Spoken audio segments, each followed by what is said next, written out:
Okay, so the Barbell Outbound workshop, tightening the screws on an offer. So usually when we work with a client and the campaign's struggling more than is normal, we do a bunch of approaches on making the offer better and making the sales process better. I'm going to give you guys a list of ideas. I'm going to expand on these in future videos, but just anecdotally, here are some of the things that we've done over the last few months. So, top 10 tactics to workshop a cold call, cold email, LinkedIn campaign in no particular order. So, number one is sales. So, we teach clients to do AI assisted precision SDR work.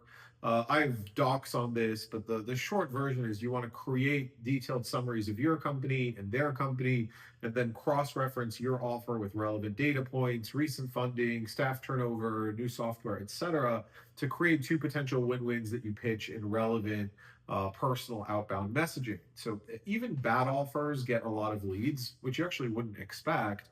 But there's a lot more follow up that you need to establish credibility and relevancy. So if you have a not so great offer, but a really aggressive, really on point sales process, you can still get really, really good results.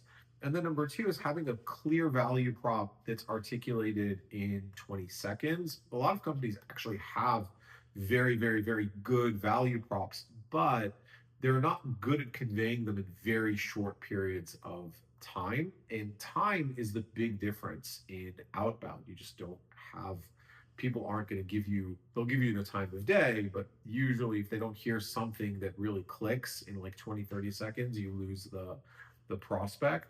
The other is fractional sale. So what I mean by fractional sale is you focus on ethos, your credibility, pathos, your process and emotion, the vibes, and then logos through diligence, but only one per meeting.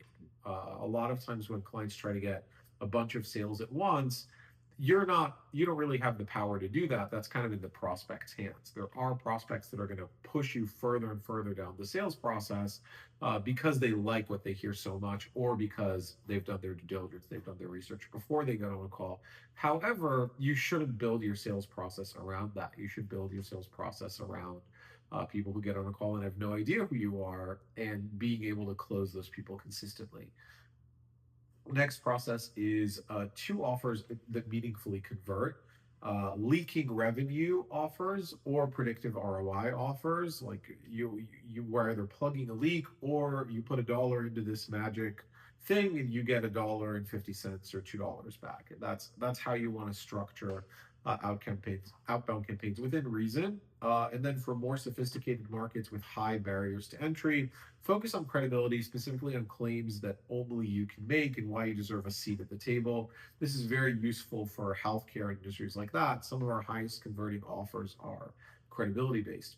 In line with the last point, with number five, credibility and revenue generating leaking ROI track record go hand in hand. So when you have industry specific credibility and you've been doing something for a while, you want the offers to sound more like a Warren Buffett, like, hey, here are my results from the last like 20 years or 5 years, versus like a sort of a crypto trader. This guy made $1 million in the last 20 minutes, which doesn't work as well, in business to business offers for obvious reasons. And then you want to increase the customization element in your scripts, especially for offers that are getting a lot of interest but reluctance to get on a call. Customization is the easiest and cheapest way to necessitate a conversation.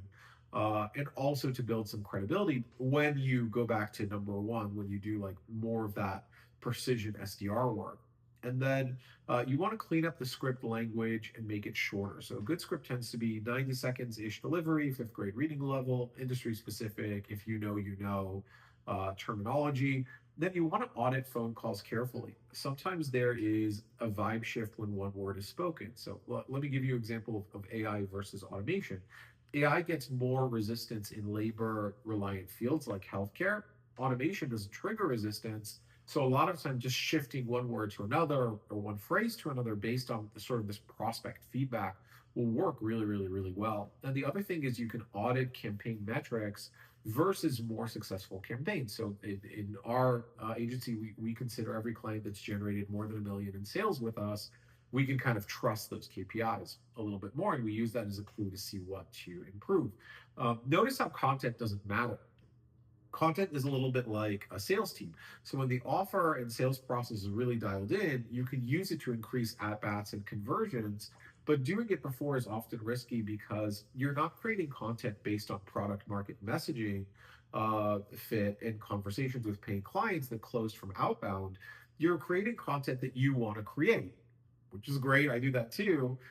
Just don't expect it to move the needle meaningfully. So I hope you guys found this helpful. There's a lot going on in this video. I will be dialing in on some of these points in later videos to make them more easy to understand. But have a great day. Happy Martin Luther King Day, and I'll talk to you soon.